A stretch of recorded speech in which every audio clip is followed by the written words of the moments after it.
What is going on, everybody? My name is Aaron, XrayCosmo, and welcome back to another Overwatch video. So today we have something very special, the first interview or update from the new Overwatch team director, Aaron Keller. We did lose Jeff in the process, guys, but it's going to be okay. It's time to push our sadness aside, like all our other problems in life, and get to work.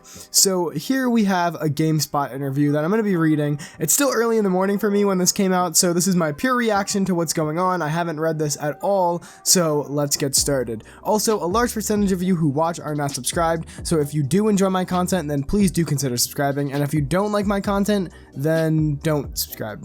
I don't know. Enough rambling, let's get started. So the first question they ask is a simple, how does it feel to be the director of Overwatch now? Aaron says, well, it's exciting and it's overwhelming at the same time, but in a good way. The reason that I'm excited to be a game director on this project is because I love Overwatch, I love this game, I love the universe that we've created for people, I love the heroes and the locations in it, and so any chance that I get to be able to make any sort of impact on this project, I jump at it. And then I love our team. The Overwatch team is so incredibly talented, they're so passionate about what they're working on, and they're also just really, really great humans. So anything that I can do to help in the transition, to help them feel like they're able to be more passionate, more creative, to put more of themselves in this game, I'll do it.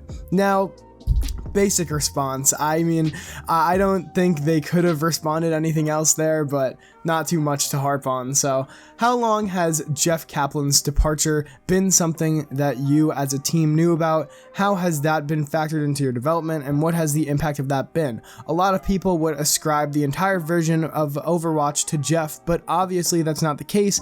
What has the impact of him leaving been? This is a good question because I know a lot of people have been wondering how long this is going on, because we never really got anything formal from Jeff. We never got a goodbye developer update, which I thought was a little weird. He kind of just said like F you and left. Not really F you, but like you guys know exactly what I mean.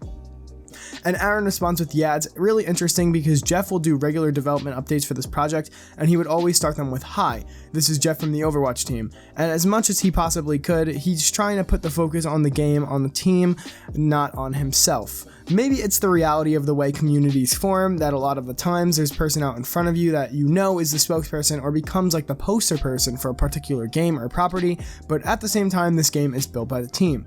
Jeff and myself, there are ways to look at the position, but one of them is we do the least amount of things for this game. So we're not opening up the editor and building characters or animating them or building maps for this game.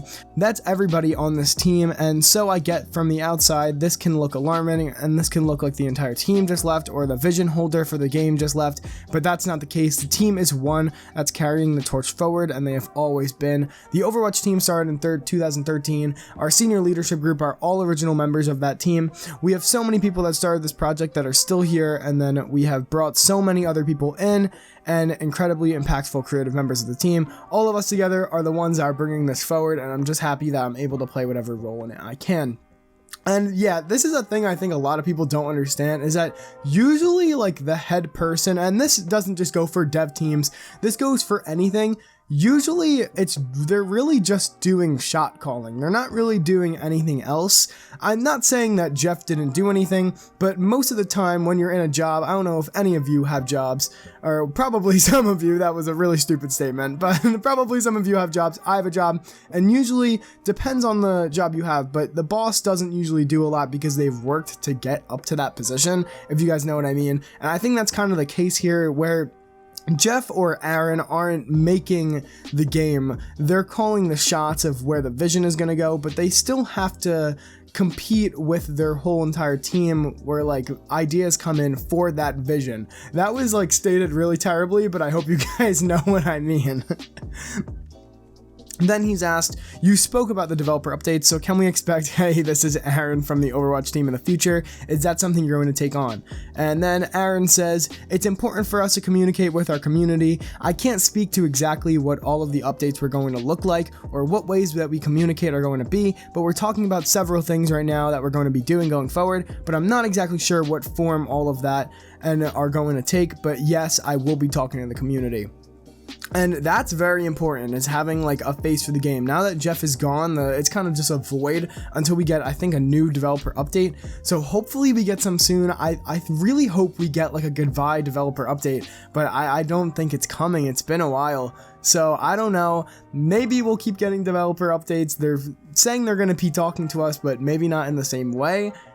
I don't know. Then the interview asks him, we've heard a lot about Overwatch 2 and what you want to do with it with the PvE, but speaking more broadly, including Overwatch and Overwatch 2 because they're both going to be active, what is the vision for Overwatch from you in a leadership position for the franchise going forward? He says, yeah, that's a great question. I was lucky enough to be in a role previous to this where I was really well connected and aligned to what the vision for both Overwatch and Overwatch 2 were. Coming into a position like I'm in right now, we're mid-cycle on Overwatch 2. Mid-cycle? Okay, that could mean like two things. Like that could mean like they're really into the development, or they're literally in the middle of development, which would not be good considering how long it's taken already. I don't think it's right for me to suddenly make a bunch of big changes to either one of these games, and I think that's nice is there isn't really a huge change that I want to make to the game because I've been so involved with both of them. I disagree. I think with new leadership, we should be getting new big changes that show that change of leadership. Not bad changes, good changes. Like, I think the role passives were a really good thing, and I think we need that now. I don't think we should be waiting for Overwatch 2. The game needs a fundamental change to work. Then he goes on to say, I think for me, Overwatch 2, there are two halves of it. And I know we've spent a lot of time talking about what the PvE side of the game is with our hero missions and our campaign and the progression system that drives all of it. But the other side of the game is just as important, if not more important. And that PvP side of the game is what that is. We have 60 million players that love that side of the game and are attached to that side of the game. We know going forward, we have to make the next best version of a team-based shooter. So to me, yes, there is the PvE side of Overwatch 2, but I'm very focused on the PvP side of the game, and I want to make that as compelling as we possibly can. And that's another extremely important thing. I can't stress how important that is, because we can't have Blizzard just giving up on the PvP for the PvE. And I think the problem with that is that a lot of players, everyone knows what Overwatch is. A lot of people like Overwatch, they just can't play it because the game has just been in a horrendous state. We're going through the fucking Great Depression right now in Overwatch, and it's not good. And there is something needed to fix that. And I think more attention to both sides of the game is going to be really important when it comes to Overwatch 2. Do you expect there to be a change in ethos when it comes to design, development, and deployment? From the outsider's perspective, the Blizzard way has always seemed to be that you have this group of people who work intensely on something and then release it when it's perfect. But modern games in the same stable, your contemporaries have a lot of people working on a project, they rapidly iterate, and they push stuff out super quickly that maintains constant engagement. Do you foresee Overwatch and Overwatch 2 sticking to the slow and steady pace, or are you thinking we need to be the same way that Fortnite is, a new major piece content every single day? Then Aaron replies, one of the values that Blizzard has is to commit to quality, and we're always looking to make the very best version of anything we can make, but I think there can be a tendency to cling to that and maybe hold on to pieces of content or systems that we made longer than we should. You think? Overwatch 2, like as a whole? I think so. For Overwatch 2, I think this is a game that players really want to play, and it's a game that I would like to get out to our community as soon as possible. So we're going to make a great game. We are really committed to making it as amazing as we possibly can, and the last thing we want to do is release it early before it's ready. But we can recognize that's something that players are waiting for and something that's important for us to get out there, so we are doing as much as we possibly can to accelerate the development process for it. Going forward, I think that especially for Overwatch 2, players ought to be able to look back at what we've created for Overwatch 1. We've created as many maps for the live game as we did when it launched, almost as many heroes for the live game when it launched. We have also put a lot into this game. We have brand new ways to play, brand new types of maps and game modes, and we run our seasonal events every year. Okay, so some of those new game modes are not like the main game modes that everyone plays, so I don't know if that's something to be proud of. We haven't gotten a new game mode. That is just outrageous to me. That is crazy to me. And yeah, it takes work to do like all the other maps, but who like consistent? I know there's a lot of consistent arcade players there, but the main part of the player base is in that 6v6 competitive format, quick play format. That is Overwatch. Overwatch isn't deathmatch. Overwatch isn't whatever it is, no gravity. It's 6v6 on those main maps, and we have never gotten a new game mode, and that is just insane to me. And they mentioned the seasonal events that have been repeated for the last 5 years, where we've gotten smithers of content. I don't know, it seems a little, they just don't seem as modest as I think they should be. Then they say Overwatch still very much feels like a box game, in that you release the core game and then every now and then you release characters and updates and events, whereas most of your contemporaries, Fortnite, Warzone, and Apex, those kinds of games, they feel like live service games. Even though technically Overwatch is a live service game, it doesn't behave like a live service game. Is that something you are thinking about changing for Overwatch 2? Perhaps with stuff like a battle pass, creator codes, and the kind of stuff that is necessary to make a multiplayer shooter competitive in the modern landscape of multiplayer shooters. Once again, Overwatch is just not competing with these modern games. We're stuck in 2016, and I've seen a lot of people say this in a lot of videos, one of them being Samito's video on Jeff Kaplan leaving. If you guys haven't watched that, I really recommend you to go watch that after this whole interview thing, because it talks about how Overwatch is not just like up to par with all these modern games. We don't have a battle pass, we don't have creator codes, and there's nothing for this modern landscape. So Battle Pass, I know a lot of people are iffy with it, but if Overwatch went free to play, you connect a phone number and then Battle Pass, I don't think anyone would have a problem. You don't have to buy the Battle Pass. They don't shove it in their face, especially Blizzard. Blizzard doesn't usually shove these things in your face. And I think more importantly than any of this stuff, creator codes. The game needs creator codes. Every game nowadays has these codes that drive content creators into the game. It's very hard to make content on this game, but with creator codes where you're encouraging people to come and play and spend money on the game, it's good for the game and the creator. So I think that's very important. Without these, no one's going to be playing this game. Why would someone like Lachlan or Ninja, these giant Fortnite creators, I know Ninja doesn't do Fortnite anymore, but why would they switch to Overwatch when they're making a shitload of money off their codes from Fortnite? Like, it just makes no sense. But Aaron replies to this and says, I can't really speak to exactly what will be in there, whether this game is going to have a battle pass or not, but I think I can talk to our values a little bit. When we design anything at Blizzard, we like to set up the values for it, the pillars for it, and then everything kind of derives from those particular values. The values for Overwatch 2 are that we want the game to feel like it has a constant heartbeat. That is good. I think that's very good. That's a huge statement right there. Constant heartbeat, content always pumping. That there are a lot of updates to the game, and the community knows that's kind of our first priority moving forward. That's huge. It's hard for me to say. Every live game is a little different, whether the value is a live service value. I think our value is to put as much time and resources as we can into updating the live game and to making it always feel new, fresh, and substantial. And I think that's a big part of Overwatch's downfall, is that we don't have this constant content pump that all these other games have, just getting injected into them, and they're just getting content on content on content. And I think that's really important for Overwatch 2. And I don't know about you guys, but let me know your opinions on that one in the comments. What do you think you need to do to maintain long-term interest in Overwatch? I think back to Overwatch's release, it had an incredibly strong debut out the gate, and then over time it kind of petered off. It had little spikes here and there, whereas you have other games that have more consistent spikes. I'm wondering how you're approaching the long term. How do you assure the audience that they can commit to Overwatch once again for the long term? And he says, I think it's hard to assure people ahead of time through words. It's something that we tried to do with Overwatch 1, and I think it's great to hear you thought of coming out the gate. We really derived on that. We continued building new maps and new heroes and new game modes and releasing systems for that. Competitive was released a month after the game went live. It's our intention to operate that way for Overwatch 2. I wish that people could hear that and believe me, but I think they'll see it once the game comes out. We have a lot of big plans for the live content will look like for Overwatch 2, and like I said before, super important to just have content on content on content and have that ready. You're taking all this time to release Overwatch 2. They need to have all of this content ready to just be pumped, especially at the beginning of the game, or it's just not gonna survive in today's landscape. As director now, what is your image of Overwatch's identity currently, and what do you want it to be a year from now, post-release or whatever it may be? And he says, yeah, I think there are multiple ways of looking at Overwatch, and there are different ways of looking at our fans, and I think some of that is what has led to the development of Overwatch 2. We have a set of players that are very high skilled and are very competitive and are actively really engaged in the PvP side of the game, and then all the way on the other side of the spectrum, spectrum. You have a group of people that are fans of Overwatch as a universe and as a world. They love the heroes, they love the tone of the game, and they love the locations and the world itself, but they don't actually play the game. I literally mentioned this before about people who like the game but just can't play it because it's in such a dog shit position right now that there's literally nothing they can do. And then he says, and so what I'm hoping is that going forward, Overwatch 2 can be a game that is played by a much broader section of the community.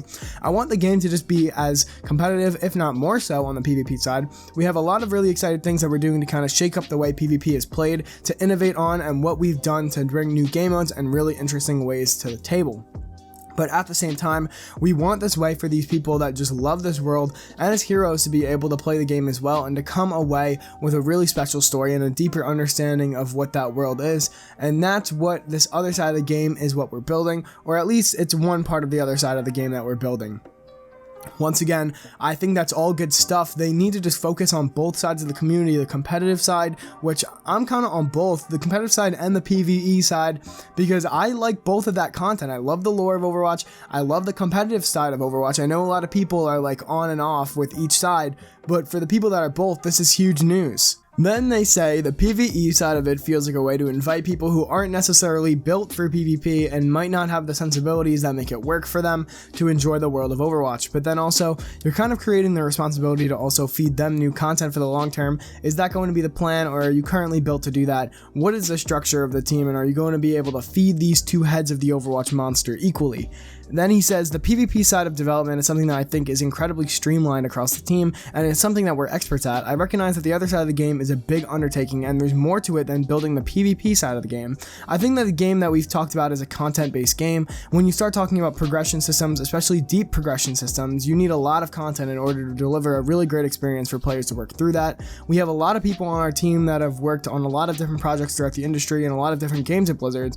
We have a lot of people from the World of Warcraft team, from the Diablo team, and even the StarCraft team. I think that we can all recognize the type of game that we're building, and we're building all the right systems and the right content in order to make it really, really engaging and fun for players. So I agreed with you. It's a big task, but I think we're all set up and we're approaching it eyes wide open, knowing that what it needs to deliver on that. And I think that's important as well. This is a really juicy interview, but I think the content talks of this interview are the most important. They need to keep the game, like they said before, a constant heartbeat, and they need to keep the players engaged. And I think that also comes with like the battle pass, new content aside from the main line of content each month, and the creator codes keep content creators engaged with the game, keep people watching the game, wanting to play the game. That's just super important. I think they can't like keep their eyes off that anymore. I've been watching what people are saying in response to Jeff leaving, and there seems to be two camps. You get one which is, who will protect Overwatch now that Jeff is gone, and the other is, oh, this is kind of exciting because we have a new leadership minds in charge. Maybe they'll try and mix things up a bit, and honestly, I'm feeling the second one. I'm sad about Jeff, but I think it is good for leadership to change after a super long time. And they then say, how do you feel about those perspectives? How do you respond to the people that are like, our Lord and Savior Jeff Kaplan is gone? Who will protect Overwatch from becoming a weird Activision Blizzard money machine now? And then this is probably going to be some BS PR response about how they don't want to make money and care about the game. But he says, I think teams, especially a creative team, a game development team, they're very organic structures, and they're entirely formed around the strengths and weaknesses and personalities of everybody on that team. From the newest members of that team to some of the most senior people on the team, a lot of times what happens when somebody leaves the team, especially somebody in a leadership role, is everyone expects the new person to just jump in and do everything that their predecessor was doing. So in a very real sense, we have a Jeff-shaped hole in our team right now, but I'm not Jeff. I'm not. I don't have these same strengths and weaknesses that Jeff has. I have a different leadership style that Jeff has, so I think I'm going forward. Things will look a little different across the team. Things will look a little different in our communication style to the community. That's a little worrying. Are there no more dev updates? Different in our communication style, or maybe they're changing dev updates. I hope they make the dev updates a little more like maybe team-based. That would be cool. And there's nothing wrong with that. It's very natural for something like that to happen. I think the common thread through all of this is the Overwatch team itself, and the Overwatch team is still comprised of incredibly talented people that have built the original game and have continued to bring it forward. A lot of people have asked me if I'm worried or if I'm scared of things, if I feel a lot of pressure, and I honestly don't. I'm not worried. It's not out of a sense of arrogance or overconfidence in myself. It's because I know and I've worked with this team for so many years, and all of my confidence is placed in them. And obviously, Blizzard is a business, and if you think they don't want to make money, you're just wrong. They can care about the game and make money at the same time, and I think a lot of people can't get that concept through their head. I think people think like, oh, if they're making money, then they just don't care about Overwatch. If they put a battle pass in Overwatch, they don't care at all. Like, I think that whole view and perspective of things is just really terrible. Like, you can still make money and care about the game, and I think the thing with a lot of these Blizzard developers is they're good. Like, they're the top of their game, and if they wanted to like do something else, they could probably do it and make more money. So that they're staying with Overwatch shows they really care a lot, and I think that's super important. GameSpot then goes on to say, one of the things that fans really love about the team as a whole is how vocal and receptive you are to the feedback. One of the things that they'll want to know is if it's going to change. Do you still plan to have that open communication and almost be reactive to what the needs and wants of the audience are? And then Aaron says, yeah, we have every intention of remaining in communication with our community, and what looks like, whether that's always me or not, I think this is probably best as the process rather than a decision. And I guess what I mean by is that Jeff was a little uncomfortable as the person out in front of the Overwatch team. It was his value that the spotlight could be put the team itself. So I guess maybe they want to do dev updates with like the whole team. I don't know how that's going to work. Maybe like kind of how like the Overwatch 2 panel was at BlizzCon. So I think that would be cool actually. So maybe we'll see something like that, like I said before when I was talking about the dev updates. And then Aaron goes on and says, and he ended up becoming more and more focused on Overwatch over time, and I don't think there's anything wrong with that. I think it worked out well for us, but it doesn't have to be that way. I don't have to be the person that's always communicating our thoughts and intentions or our reaction to what the community wants. If it ends up happening that way, it will end up happening that way, but it could also be other people on the team that are taking up that mantle. I think the value is here that we continue communicating with our community, and the value isn't that it has to be me doing it right. So I guess that kind of not confirms it, but throws us in the direction that we're going to be getting these, I want to say like Zoom style dev updates where like you have everyone talking at once and kind of like the BlizzCon thing. So I think that would be cool, get a lot more opinions in there. It's not as like straightforward as like Jeff used to do it, but I think this new style could be nice and refreshing. He's then asked, it's very strange for the Overwatch team, and there are various other directors in the industry too, where the expectations of what's needed from them are different from usual directors. You get normal directors who are just making a game, then you get directors who need to perform for the community as well. That's a strange place where Jeff was. Did you think about that and how you have to kind of come to terms with the idea that people expect you to be almost like a celebrity figure to their community?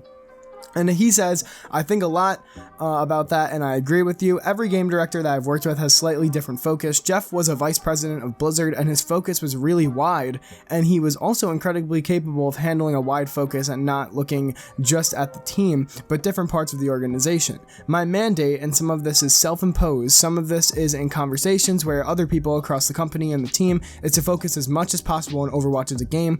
That's where I'm going to be pouring my creative energy and passion at the time, building that. I don't think I'm going to be able to talk to the community and media the same way Jeff did. The guy is so good on camera, he's sharp, he's quick-witted. I mostly stumble through answers and leak things about potential releases. That's when when I talk to people. I kind of messed up that last sentence, but you guys get the gist. So does this mean that Jeff wasn't that focused on just Overwatch because of him having such a high platform on Blizzard? And I think this is why this change might be good. The full focus is Overwatch now, only Overwatch. Aaron doesn't care about anything else. He doesn't care about Warcraft or how Blizzard's doing. Well, I'm sure he cares about Blizzard's doing now, being in such a high position on the Overwatch team, especially one of their biggest games. But still, like, this is huge that now the only focus is going to be Overwatch, nothing else.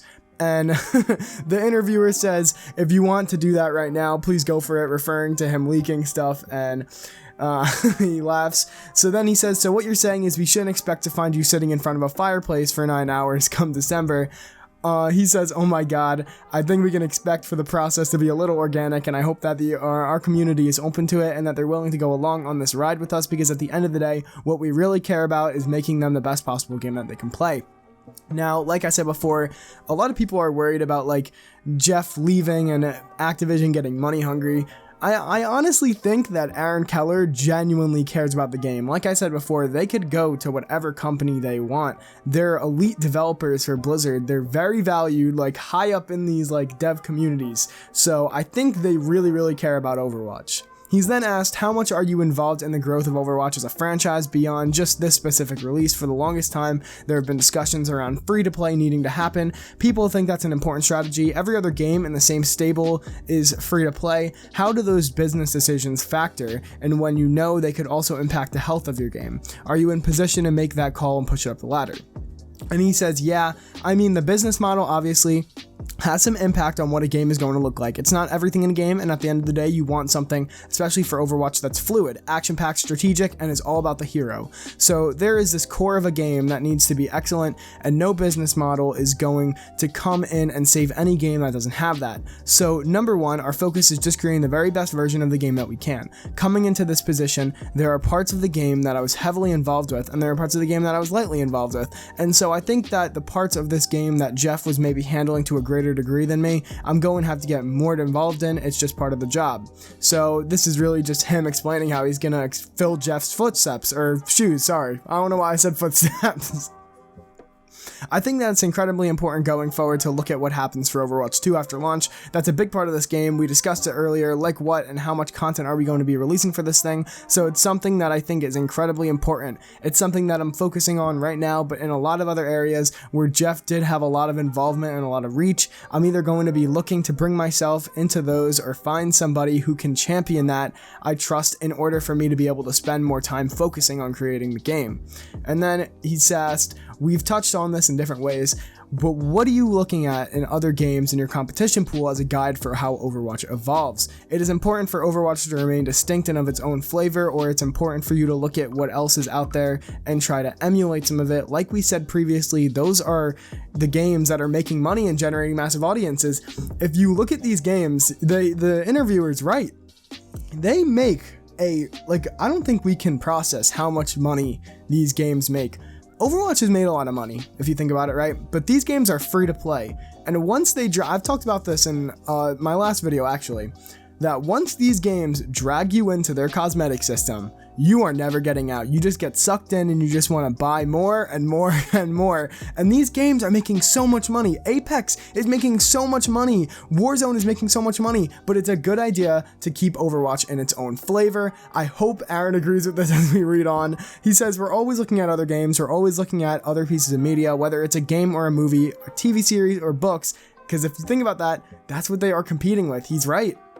And we are looking at those for inspiration. I would prefer to use the term inspiration than emulation for the way that we look at other pieces or things that are out there, because I think Blizzard, we always put our own spin on things and we have our own take. And I do think that Overwatch occupies its own unique space in the gaming world, and it's not just a team-based shooter, and I completely agree. It's, he goes to say, the world of Overwatch, with the heroes that we've created for it, is something totally unique. This inspirational, hopeful future that we have built, I think it's something that the world needs and resonates with people, our players, and our fans. There's something remarkable about it. I think our game is unique as well. There's something about how fast and fluid and strategic it can be, and the way that just every character feels right when you're controlling them. I don't think that's something that every game out there has, and there's a lot of amazing shooters out there, but Activision develops other amazing shooters that we look at and take inspiration from. But when you get into them and play them, it's not to say that Overwatch is better, it just feels different. And for me, as a player, for my type of game, every time I launch Overwatch and start playing it, it feels like coming home a little bit. There's just something about this game that clicks with me and resonates with the way that I like to move about spaces and the way that I like to interact with my own character and other features. Whoa, that's a big chunk of information. So I think everyone can tell at this point, yeah, some of this is like PR sound bites that you just know are going to be in these interviews, but like stuff like this is what gives me hope. This is what makes me see that Aaron Keller truly cares about Overwatch, and I think he's right. I agree with him. Now, I want to compare it to Disney and Universal, what he's kind of talking about here. Now, I'm sorry if any of you haven't been to Disney or Universal, but I've been to both parks in Florida. So when you go to Universal, you're having fun, right?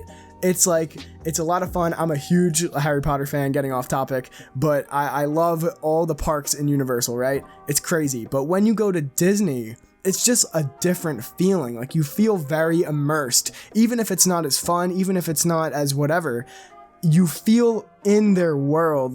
I just don't know how to explain it. I think that's kind of what he's saying with Overwatch, with how other games, you're just playing the game, but Overwatch, you know the character's backstory, you know all this stuff about the characters, you know the lore, and you know how everything works out. You've seen the animated shorts. The whole Overwatch universe is just like this whole giant thing that no other game has really had or mastered, and you've seen other games try and do that with their characters, but they just don't work as well, and I think that is one of Overwatch's biggest advantages over any game out there right now.